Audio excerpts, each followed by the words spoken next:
কোন নারী তার স্বামীর কাছে যদি অযথা তালাক চায়, একটু ঝগড়া হতে না হতে বলে ঠিক আছে তো আমারে কিভাবে বিদায় দিবেন দিয়ে দেন।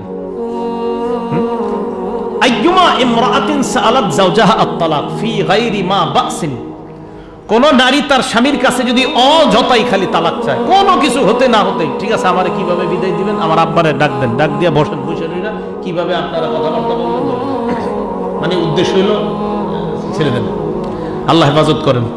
রাসূল আকরাম সাল্লাল্লাহু আলাইহি সাল্লাম বললেন, এই নারী, যেই নারী তার স্বামীর কাছে কোনো কারণ ছাড়া অযথাই মানে কিছু হইতে না হইতে বাস তালাক চেয়ে বসে, নবীজি বলেন হারামুন আলাইহিন্না রাইহাতুল জান্নাহ, তাদের জন্য জান্নাতে যাওয়া তো দূরের কথা, জান্নাতের গ্রাম তাদের নাকে আসা হারাম। ফামাররা আলান নিসা, নারীদের পাশ দিয়ে আল্লাহ নবী গমন করলেন, নারীদেরকে লক্ষ্য করে বললেন ইয়া মাশারান নিসা, হে নারী সম্প্রদায়, তাসাদদাকনা, তোমরা বেশি বেশি সদকা করো। নবীজি বললেন তোমরা কেন সদকা করবা জানোনি? ফাইন্নী উরিতুকুন্না আকসার আহলিন নার, আমি দেখছি তোমরা বেশিরভাগ জাহান্নামে, আমাকে দেখানো হয়েছে তোমাদের বেশিরভাগ তোমরা জাহান্নামে, আমাকে দেখানো হয়েছে। নারীরা প্রশ্ন করলেন বিমাযা ইয়া রাসূলুল্লাহ, হুজুর আমরা জাহান্নামে বেশি, এটা কেন আপনি দেখলেন? নবীজি জবাব দিলেন দুইটা অভ্যাস তোমাদের মধ্যে আছে, বদ অভ্যাস। এক নাম্বার তুকসিনাল লাইনা, কথায় কথায় তোমরা অভিশাপ দাও, তোর উপর ঠাড়া পড়ুক ইত্যাদি এই জাতীয় শব্দ না, এগুলো না বলা, সন্তানকে না বলা, কাউকে না বলা, অমুকের মেয়ের নাকি বিয়ে ঠিক হয়েছে, কিছু নারীদের অভ্যাস, হ্যাঁ আচ্ছা দেখে শুনে নিছে, হ্যাঁ আর কোয়েন না, চিনি তো আমি ক্লাস 5 থেকেই চিনি, এই সে শুরু হয়ে গেল। অভিশাপ দাও তোমরা বেশি বেশি, সন্তানদেরকে অভিশাপ, সন্তানদের কিন্তু সবচেয়ে বেশি ভালোবাসে মা, আবার ক্ষেত্র বিশেষ বইলা ফেলে, মরতে পারো না গাড়ির তলে বইরা, এই জাতীয় শব্দ বইলা ফেলে, হতে পারে। তুকসিরনাল লাইনা, তোমরা বেশি অভিশাপ দাও, এটা তোমাদের অভ্যাস, নবীজি বলছেন। দুই নাম্বার তাকফুরনাল আশিরা, তোমরা স্বামীর অবাধ্য হও, স্বামীর অবাধ্য হও। বেচারার সাথে 15 বছর 20 বছর ঘর সংসার করেছো, কোনো ভুল নাই, একটা ভুল একদিন হইলে পুরা 15 বছরের ঘোটা দিয়ে ফেলবে। তো রাসূল আকরাম সাল্লাল্লাহু আলাইহি সাল্লাম বললেন এই অবাধ্য যে তোমরা হও, এই দুই কারণে আমি দেখলাম জাহান্নামে তোমাদের সংখ্যা বেশি।